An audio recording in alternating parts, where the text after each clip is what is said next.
মই একদম স্পষ্টকৈ এটা কথা কৈ গৈছোঁ, উজনিত যাতে অসমৰ মুখ্যমন্ত্ৰীয়ে কাৰো মানুহৰ ঘৰত হাত নিদিয়ে।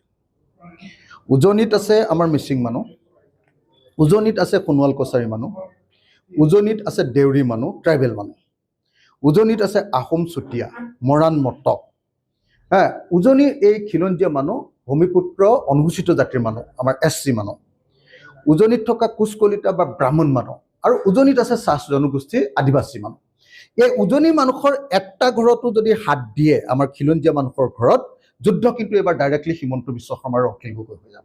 মুখ্যমন্ত্ৰীয়ে কৈ আছে যে লেণ্ড জেহাদ কৰিছে, এইবাৰ জেহাদ নহয়, জেহাদ মইহে কৰিম। কিন্তু এবাৰ মুখ্যমন্ত্ৰীয়ে যদি খিলঞ্জীয়া মানুহৰ ঘৰ উজনি অসমৰ এটা ঘৰতো যদি হাত দিয়ে নহয়, ভয়ানক খং উঠিব। আৰু এইবোৰ MLA চেমেলে কৈ নাথাকোঁ আৰু এনেকুৱা ধৰণৰ কথা নাই আৰু ভদ্ৰতাত নাথাকোঁ আৰু তেতিয়াহ'লে যুদ্ধ হ'ব। কিন্তু এইটো কথা হিমন্ত বিশ্ব শৰ্মা আৰু অখিল গগৈ ডাইৰেক্ট যুদ্ধ হ'ব।